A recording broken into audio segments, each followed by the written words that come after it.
이제 오늘부터 다시 이 로마서를 살펴보려고 하는데요. 그동안 바울은 로마서 1장과 2장 말씀을 통해서 이방인이나 유대인이나 할 것 없이 모든 인간은 다 하나님의 심판을 피하기 어려운 이 죄악의 상태에 놓여 있다. 이것을 강하게 이제 경고하는 말씀을 쭉 열거하고 있는데요. 근데 바울은 그렇게 말씀을 끝내지 않고 이제 오늘부터 시작되는 9절에서부터 그 타인을 향한 그 경고와 지적의 화살을 이제 자기에게로 돌립니다. 9절을 보십시오. 그러면 어떠하냐? 우리는 나으냐? 결코 아니라 유대인이나 헬라인이나 다 죄 아래에 있다고 우리가 이미 선언하였느니라. 여러분, 여기 나오는 우리는 누구를 말할까요? 지금 이 편지를 쓰고 있는 바울 자신하고 이 편지를 받게 될 이미 예수 잘 믿는다는 소문이 나 있는 로마에 있는 크리스찬들을 말하는 거 아닙니까?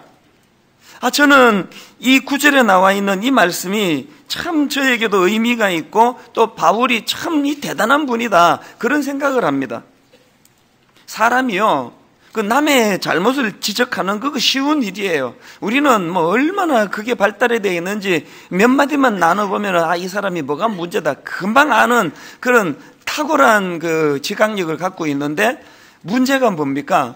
자기는 잘 몰라요. 그래서 남은 지적 잘 하는데 그 자기는 잘 모르기 때문에 제가 왜 이런 말씀이 참 저에게 이게 두렵게 다가오는가 하면, 저도 늘 그 남을 가르치는 사람 아닙니까? 늘 뭐 회개해야 된다, 이렇게 하면 안 된다, 저렇게 하면 안 된다, 이걸 지적하는 삶을 살다가 보니까 저 역시도 늘 잘못하면은 나는 늘 열외고 자긴 잘하고 있는 것처럼 그렇게 남을 비판하고 지적하기 쉬운 입장에다가 보니까 제가 이 말씀이 이게 남달리 들리는 겁니다. 저는 지난 몇 주 동안에 이 말씀을 반복해서 묵상을 했습니다. 그러면 어떠하냐? 우리는 나으냐? 결코 아니라. 이찬수 목사, 너는 어떠냐? 너는 좀 나으냐? 결코 아니라. 네가 잘나고 똑똑해서 설교하는 게 아니고 하나님께서 시키시니까 말씀의 은사를 가지고 설교는 하지만 이게 제가 다 지금 저는 다 잘하고 있다는 걸 말하는 거가 아니라는 거 아닙니까? 그래서 여기 저나 우리 순장님이나 장로님들이나 남을 가르치는 위치에 있는 분들은 이 9절 말씀을 자꾸 되뇌어야 된다고 생각합니다. 그러면 어떠하냐? 우리는 나으냐? 결코 아니라. 그러면 어떠하냐? 우리는 나으냐? 결코 아니라. 순장님들이 다락방에 가서 자꾸 이 말씀을 되뇌일 때 거기에 순장으로서의 영적 권위가 세워지는 줄로 믿습니다. 자녀 교육도 마찬가지 아닙니까? 사실 우리가요, 우리 애들에게 교육할 때 썼던 말만 우리가 행하고 살아도 우리는 천사가 됐을 거예요. 늘 자기는 거기서 쏙 빠지잖아요. 우리나라 부모만큼 아이들 그 인사 잘 시키는 나라가 어디 있습니까? 안 보는 사람 보면, 어른 보면 꼭 인사해라? 배꼽 인사! 더 숙여! 그 맨날 그렇게 가르치는 거 아닙니까?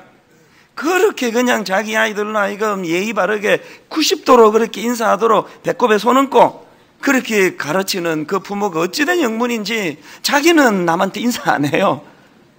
엘리베이터 타면 분명히 이분이 지금 이 라인에 사시는 분이고 뻔히 알면서도 맹숭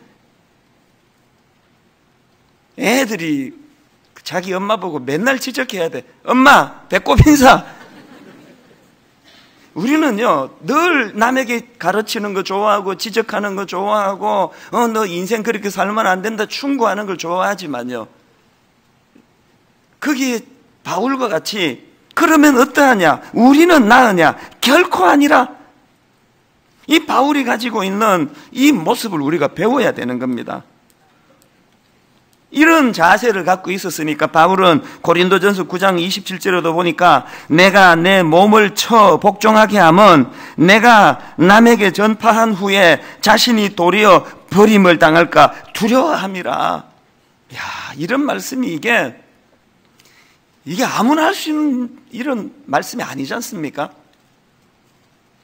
내가 내 몸을 쳐 복종하게 하면 내가 남에게 전파한 후에 자신이 도리어 버림을 당할까 두려워함이라. 바울은 이렇게 타인의 잘못도 지적했지만 늘 자기 스스로를 돌아보고 점검하면서 그렇게 살얼음판을 걷듯이 하나님 앞에 그렇게 살았기 때문에 끝까지 실족하지 않는 그런 지도자가 된 거 아닙니까? 그래서 저는 이런 바울의 모습을 오늘 본문 속에서 곳곳에서 발견하는데요, 여러 귀한 모습이 오늘 본문 속에 나타나는데 그 중에 하나가 뭐냐? 이 바울이 가졌던 이 죄에 대한 지피지기 정신이에요. 죄에 대한 지피지기 정신. 이게 무슨 말씀인가 하면요, 9절을 다시 한번 보십시오. 그러면 어떠하냐? 우리는 나으냐? 결코 아니라 유대인이나 헬라인이나 다 죄 아래에 있다고 우리가 이미 선언하였느니라. 여러분, 여기 나와 있는 죄 아래에 있다, 이 말은 원어로 보면은 죄의 지배 아래에 놓여 있다, 이런 뜻이에요. 그리고 성경에 보면은 이 죄를 가지고 단수로 쓰느냐 복수로 쓰느냐로 그 의미를 구분하는데요, 죄가 원어로 복수로 쓰여지면 그 죄의 결과물, 우리가 알고 있는 이런 그 나쁜 짓 하는 이 모든 양상들을 이 복수로 쓰고 있고요, 여기는 지금 죄를 단수로 쓰고 있는데 이건 무슨 의미냐? 죄의 어떤 열매 양상을 말하는 게 아니고 보다 근원적으로 이 죄를 유발시키는 원인자, 더 쉽게 말씀드리면 악한 사단의 세력을 설명하는 거예요. 바울은요, 지피지기의 정신이 뭘까요? 바울은 자기를 죄 가운데로 몰고 가는 영적으로 무서운 악한 세력을 지피, 얼마나 강력한 능력을 가진 존재인가를 부들부들 떨면서 인식하고 있습니다. 그리고 지기, 거기에 비해 자기는 죄의 유혹에 한없이 약한 존재라는 걸 철저하게 인식했다는 겁니다. 그래서 여러분, 로마서 7장 18절부터 20절까지 한번 보십시오.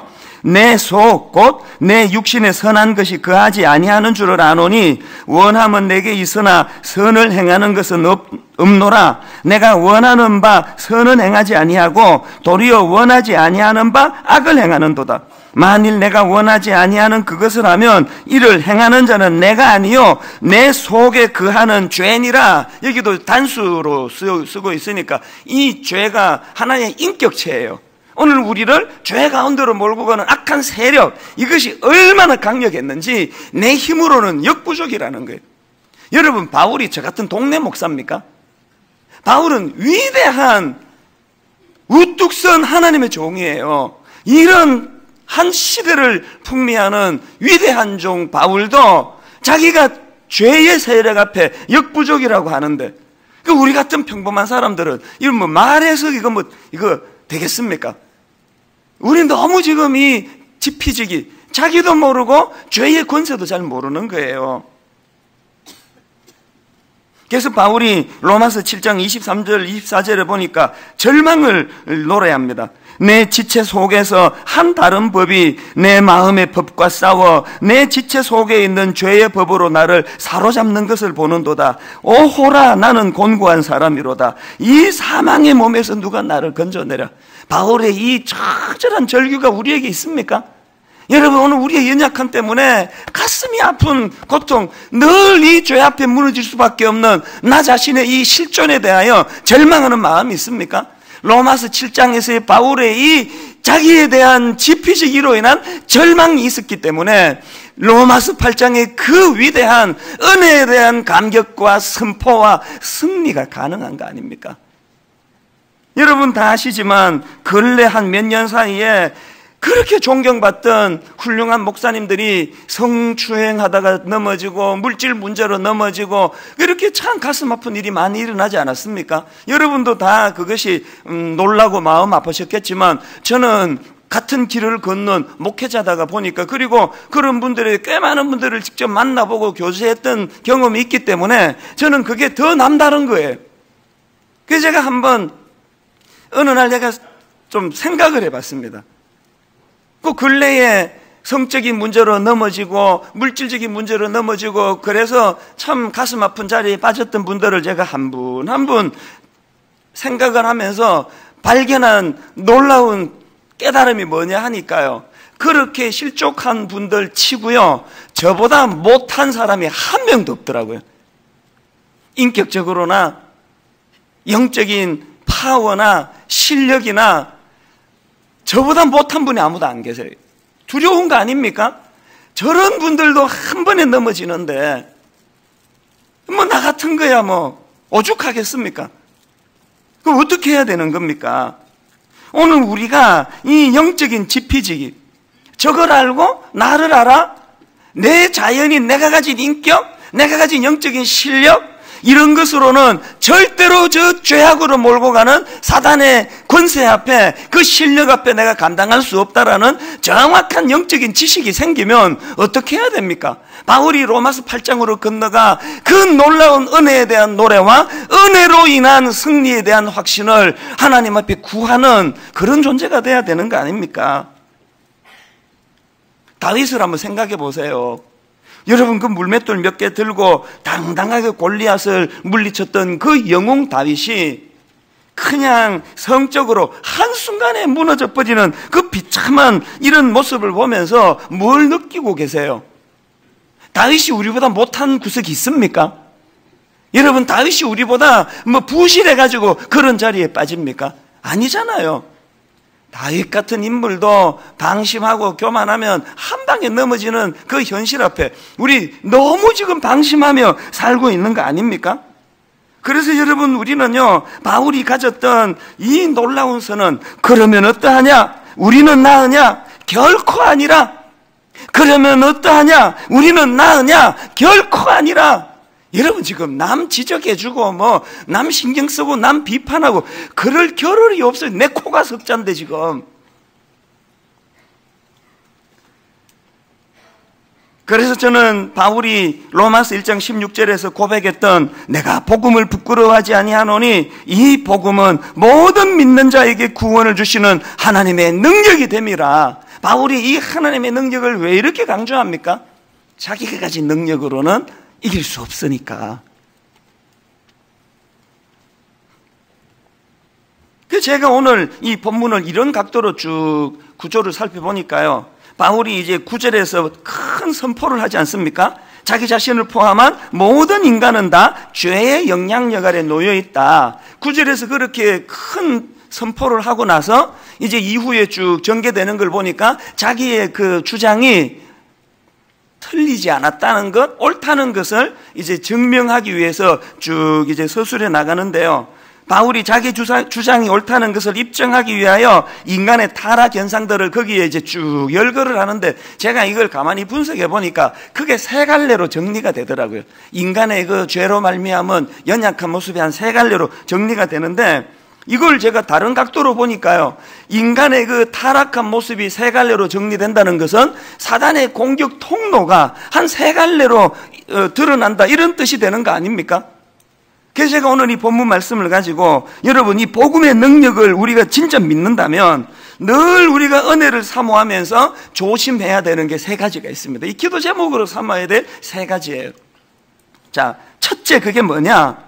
여러분, 우리가 뭘 조심해야 됩니까? 언어의 타락을 조심해야 된다는 거예요.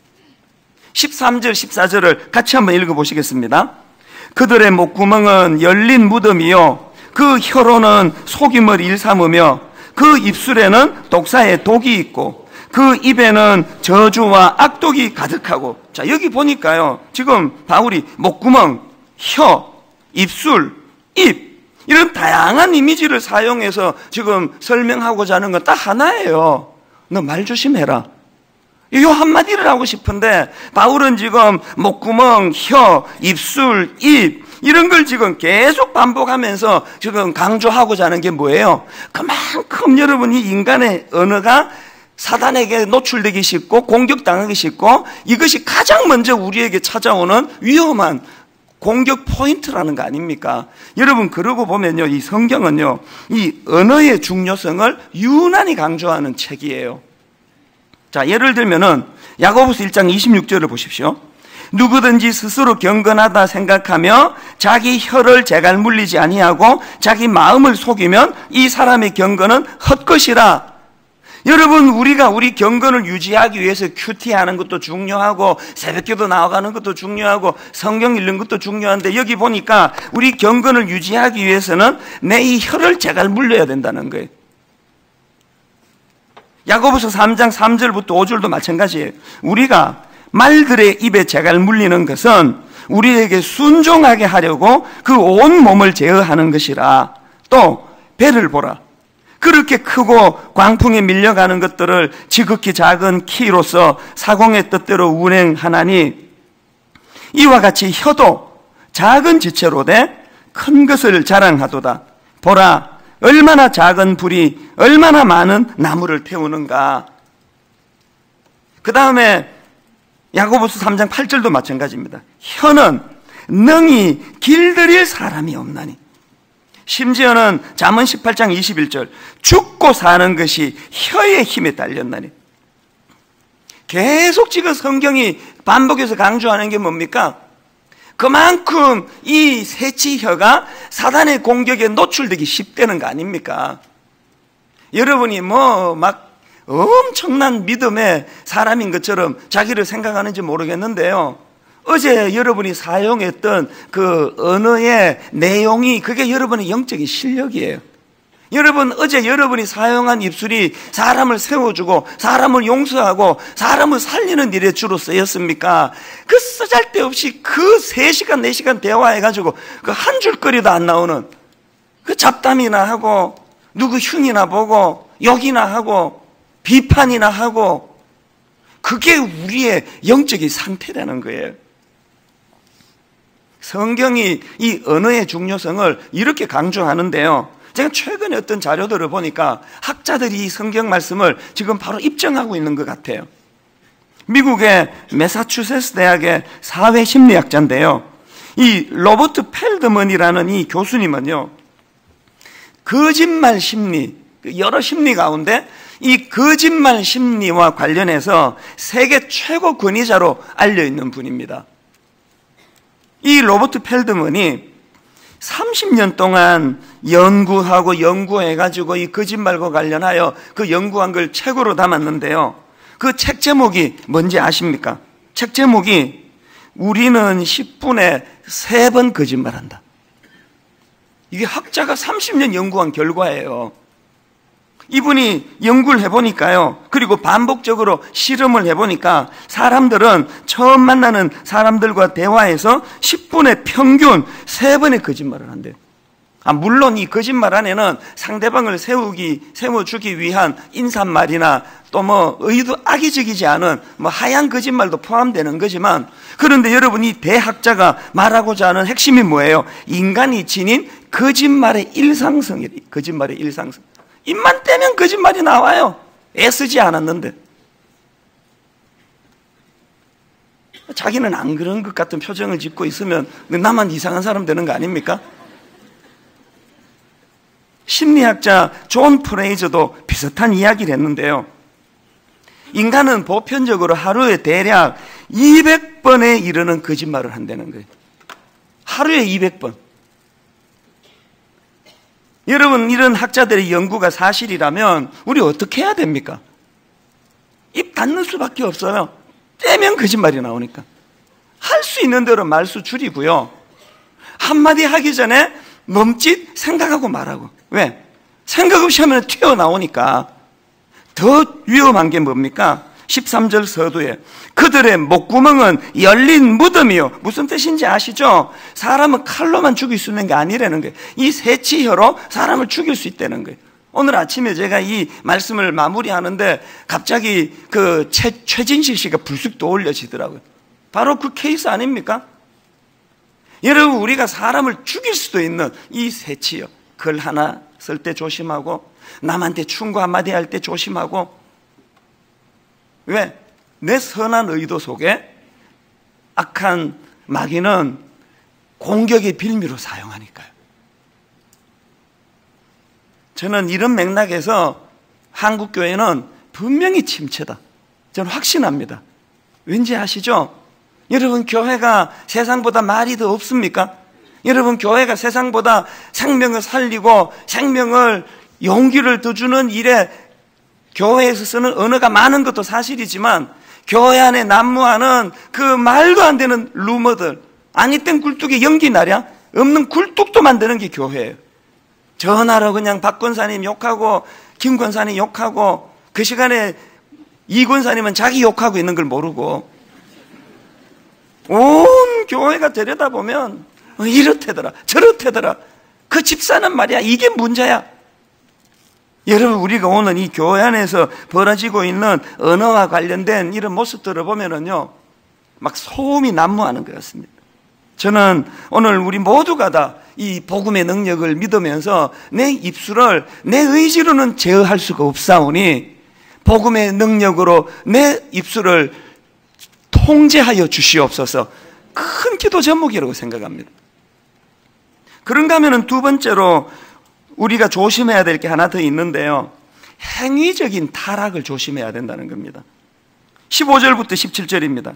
그 발은 피 흘리는데 빠른지라 파멸과 고생이 그 길에 있어 평강의 길을 알지 못하였고. 자, 여기 보면 바울이 지금 이 발이라고 하는 이 신체를 사용해서 행위적인 그 범죄함을 지금 기록하고 있는데요, 여러분, 바로 그 앞에서 바울이 인간의 타락을 묘사하면서 목구멍, 혀, 입술, 입 이런 것들로 묘사를 했는데 이제 진도가 어디까지 갑니까? 그 앞에는 말만 갖고 죄를 지었다가 이제는 사람을 직접 위해를 가하고 폭력을 행사하고 그렇게 자기 유익을 위하여 남을 괴롭히는 이런 발로서 묘사되는 행위적인 타락을 묘사하고 있는 거예요.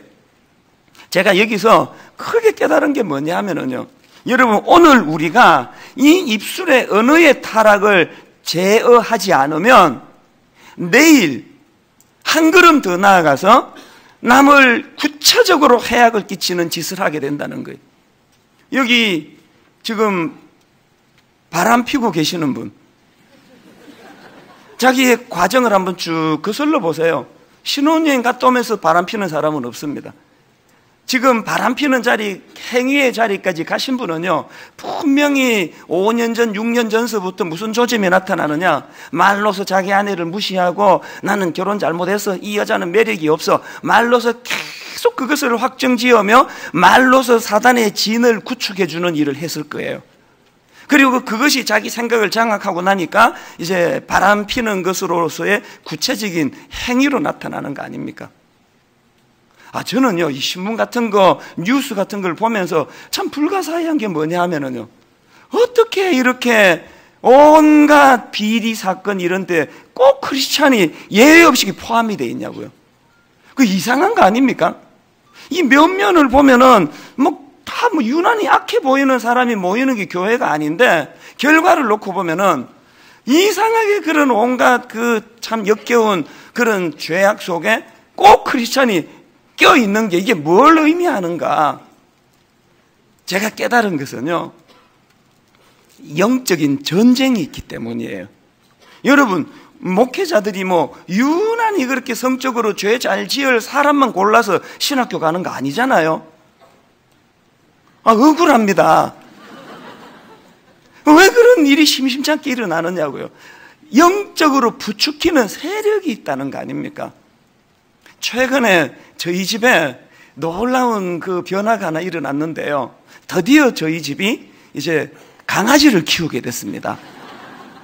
이게 어떻게 된 일인가 하면은, 지난 송구영신 예배 때 제가 이제 그냥 가볍게 이제 무슨 말씀을 드렸냐 하면, 내가 어릴 때부터 너무 강아지를 키우고 싶었는데 내 두 여자 때문에 강아지를 못 키웠다, 지금까지.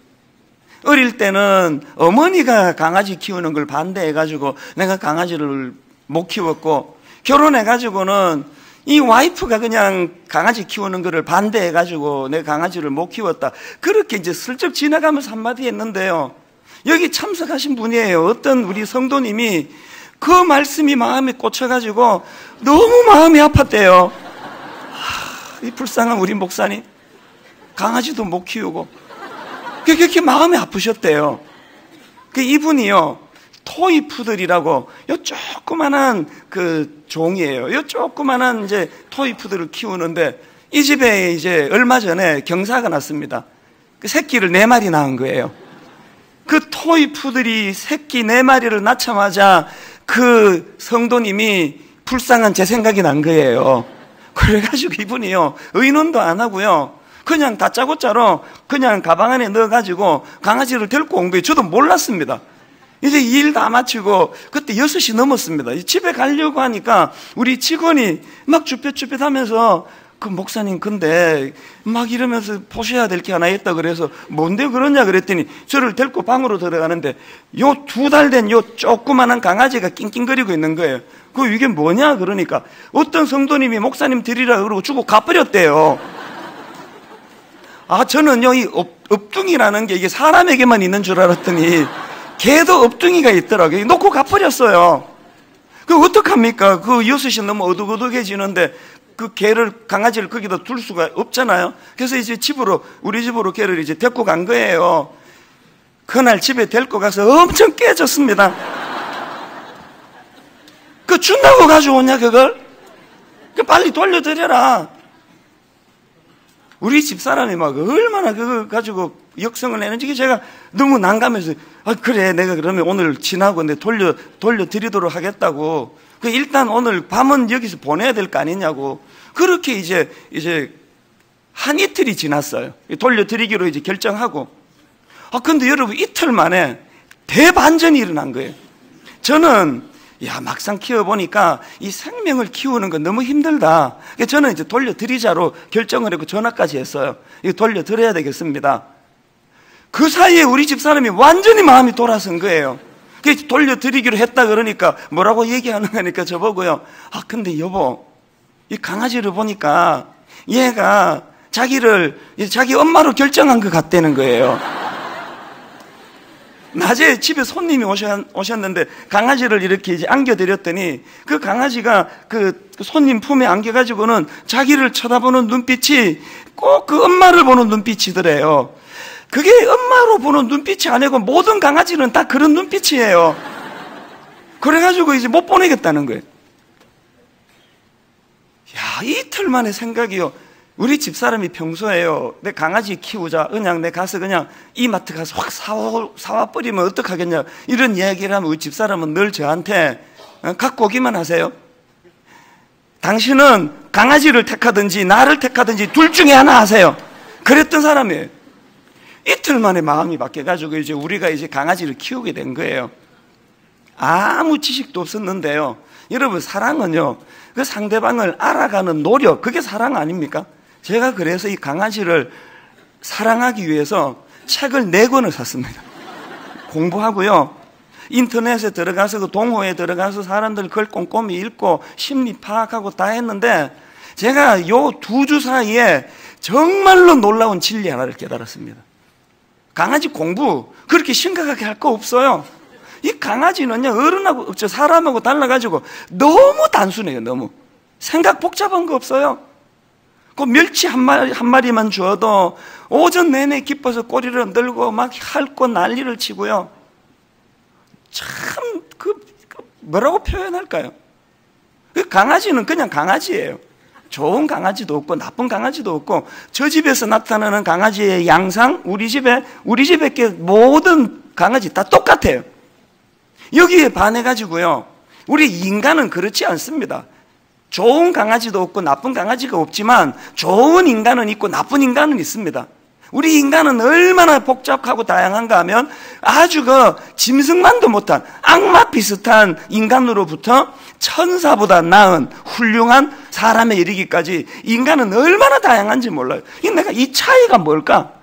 왜 모든 집에 강아지는 똑같은 양상인데, 잠버릇, 먹는 습관, 여기 조그만한 거 주면 먹고 남으면 좀 깊숙한 데 파묻어 두는 거, 제가 어디서 들었는데 얘가 난지 2달밖에 안 됐는데 그 짓을 하더라고요.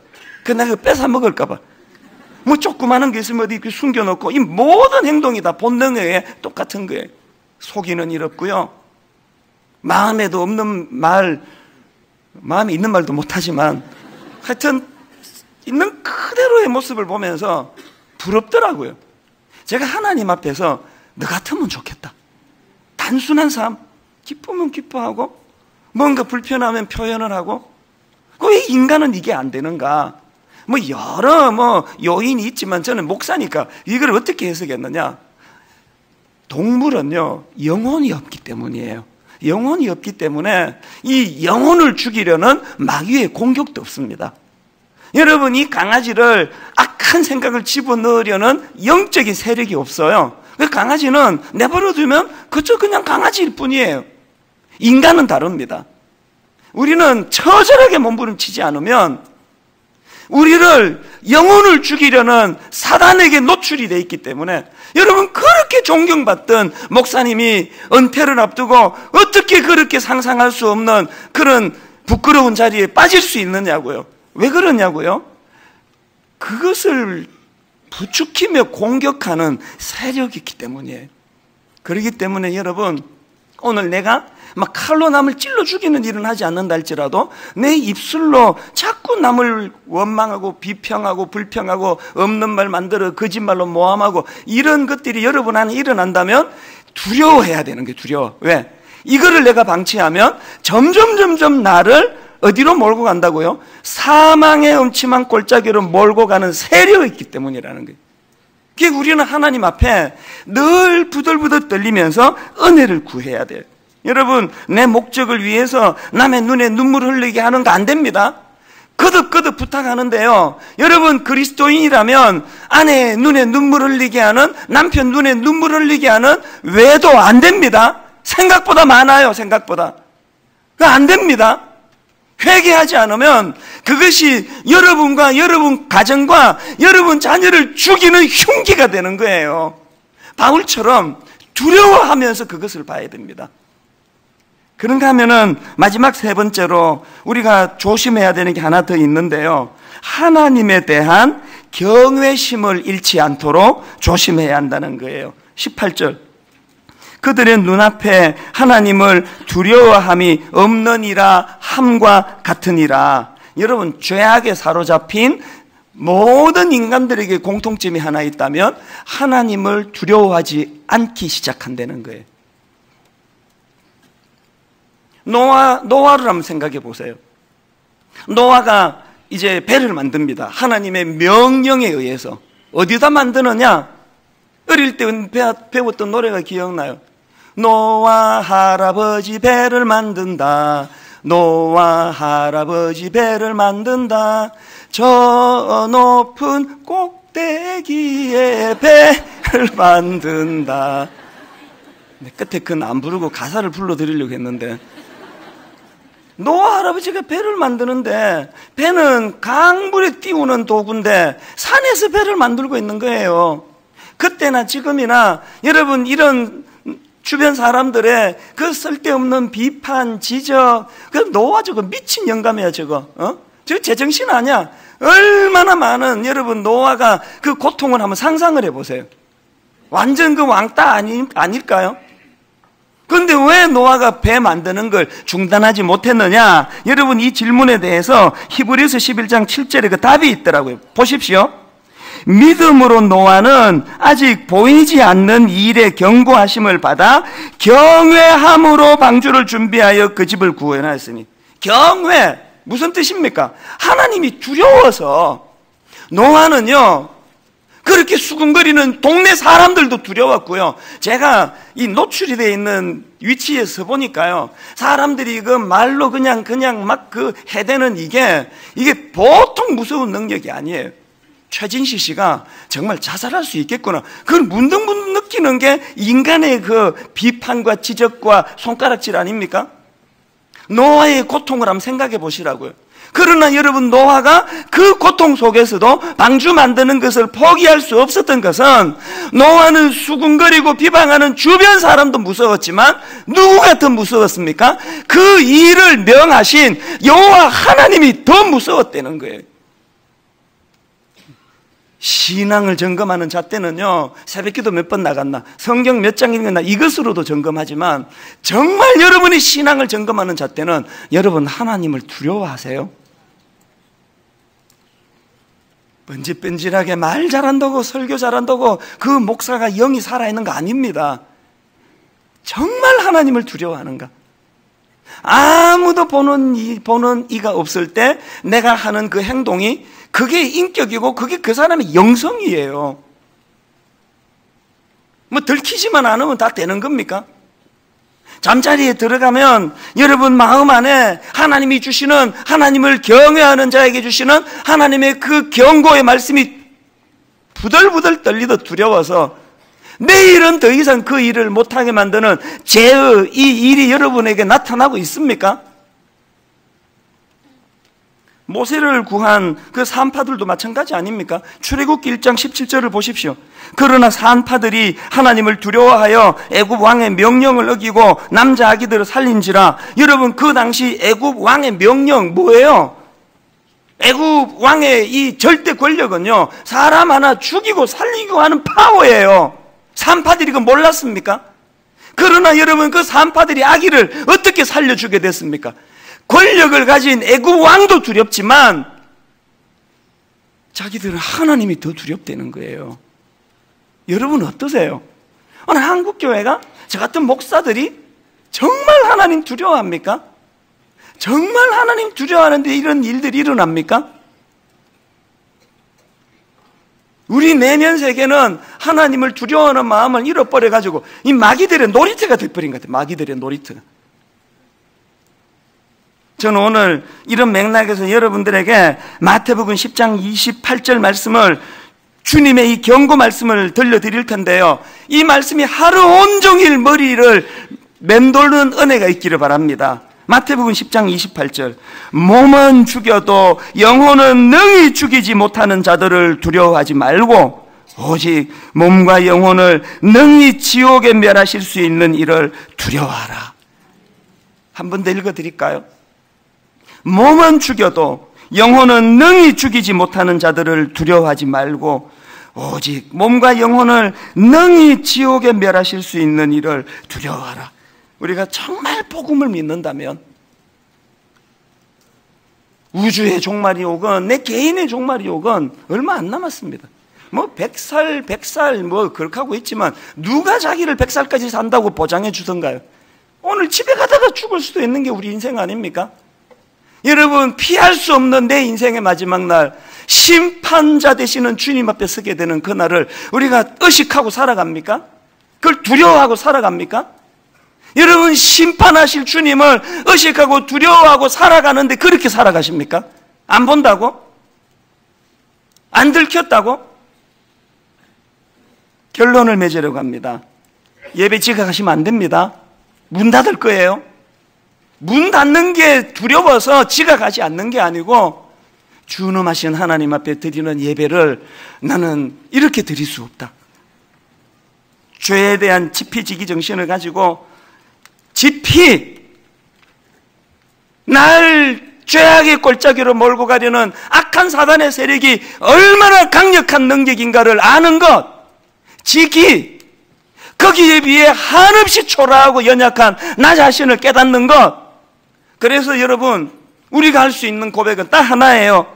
바울이 로마서 1장 16절에 쓰던 그 고백, 내가 복음을 부끄러워하지 아니하노니 이 복음은 모든 믿는 자에게 구원을 주시는 하나님의 능력이 됨이라. 아버지, 나는 약합니다. 사단의 권세를 이길 수 없습니다. 나는 내버려두면 입술이 타락하고 그 다음에 행위가 타락하고 이게 짐승 비슷한 자리까지 갈 수 있는 위험이 내게 있기 때문에 저는 복음을 의지합니다.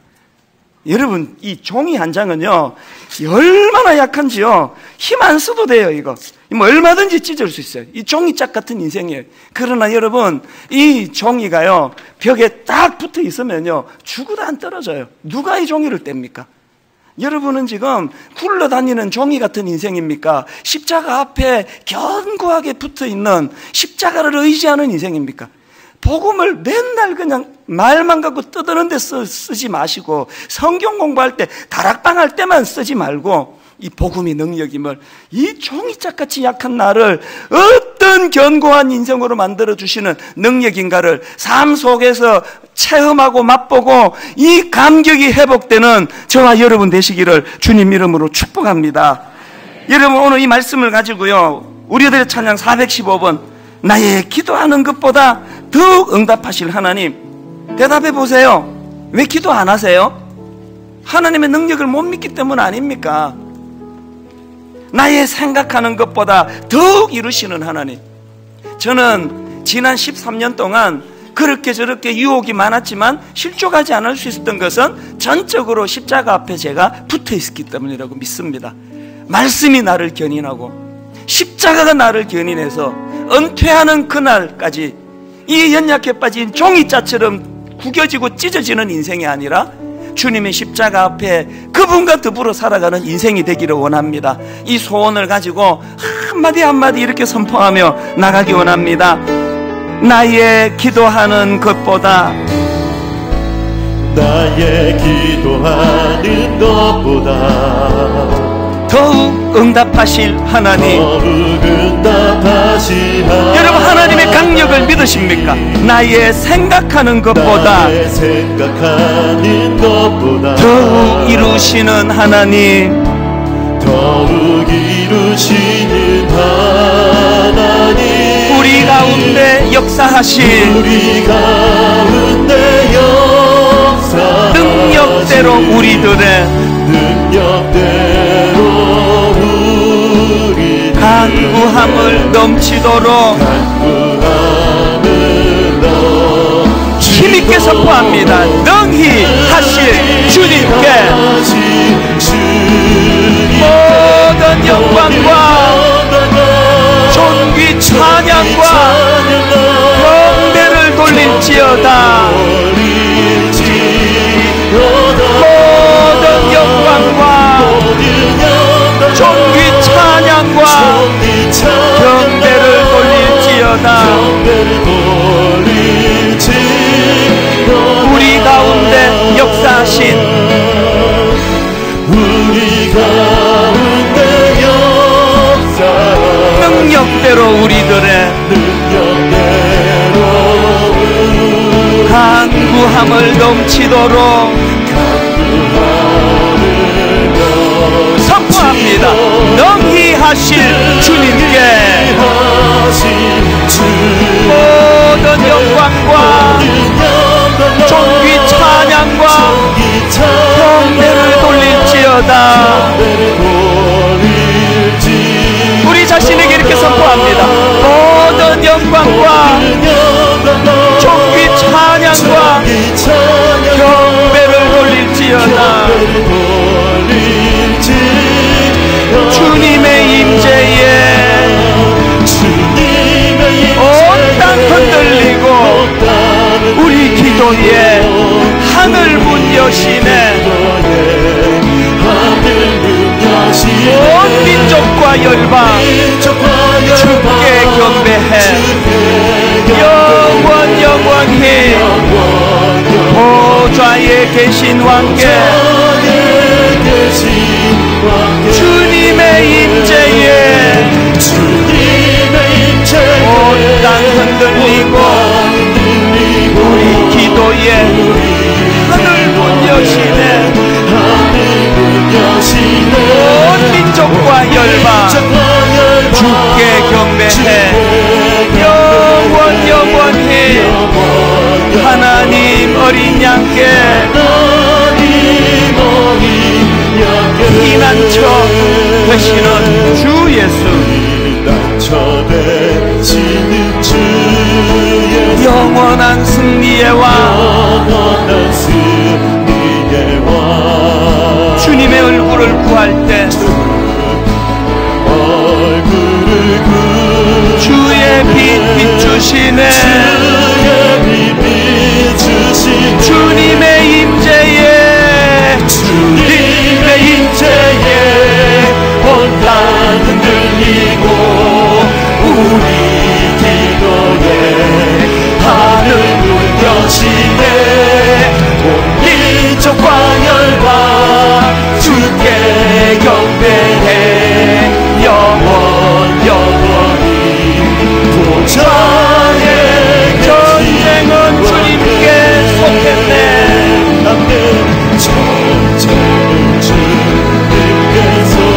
확신을 가지고 선포합니다. 승리는 우리의 것. 어떻게 가능합니까? 예수의 이름을 높이며 그분을 경외하며 영원히 찬양하리. 여러분 준비되셨습니까? 선포합니다. 주님의 임재에 온 땅 흔들리고 우리 기도에 하늘 문 여시네.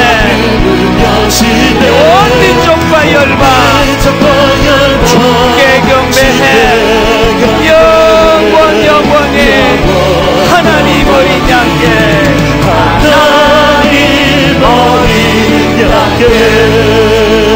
오늘 말씀을 생각하면 아버지 영적인 지피지기를 저에게도 주옵소서.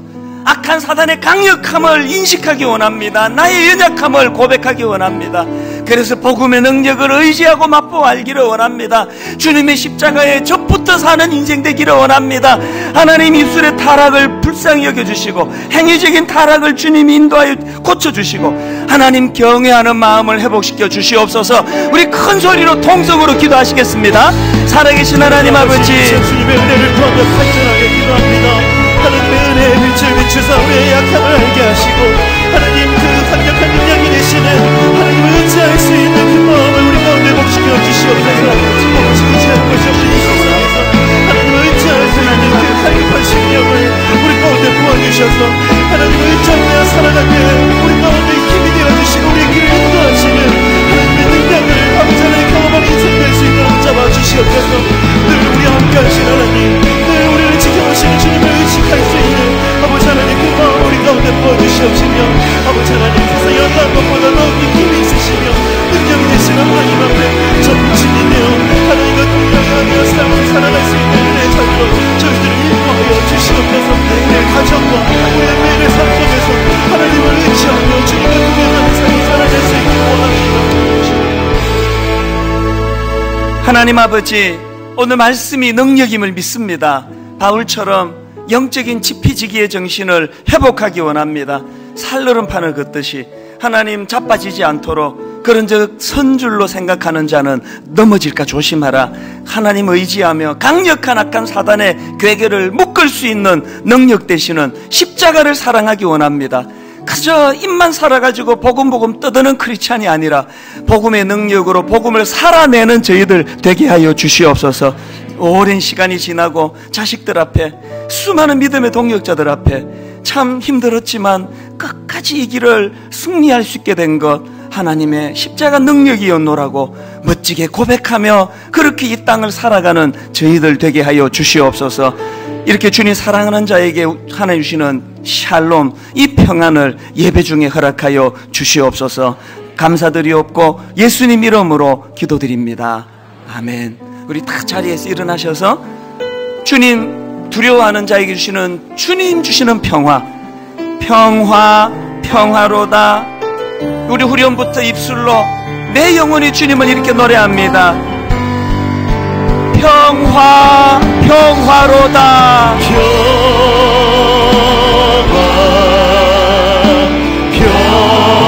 하늘 위에서 내려오네. 하늘 위에서 내려오네. 그 사랑의 물결이 영원토록.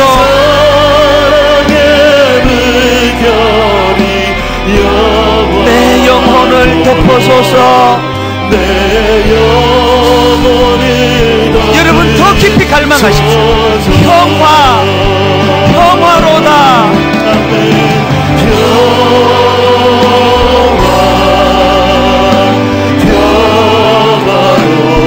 하늘 위에서 내려오네.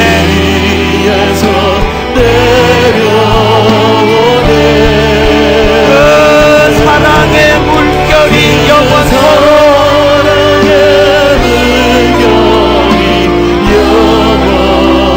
내 영혼을 덮어소서.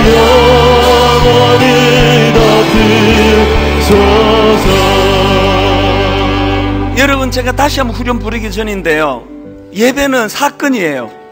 논리, 이론, 받아 적을 거리가 아니고 예배는 사건이에요.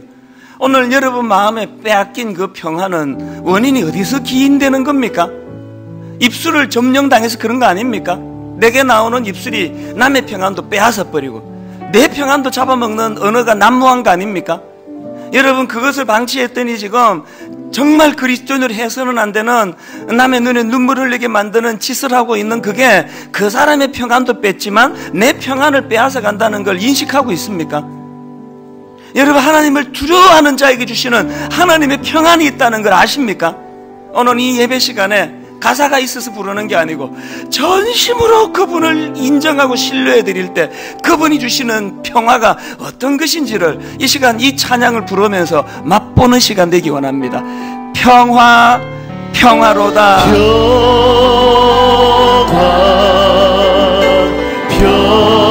하늘 위에서 내려오네. 하늘 위에서 내려오네. 그 사랑의 물결이 영원토록,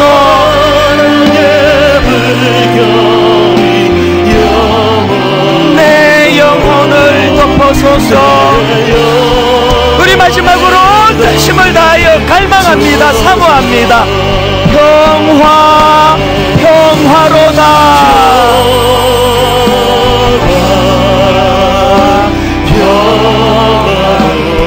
하늘 위에서 내려오네.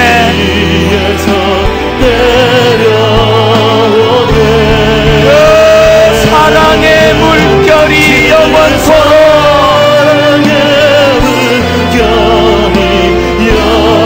내 영혼을 덮어소서.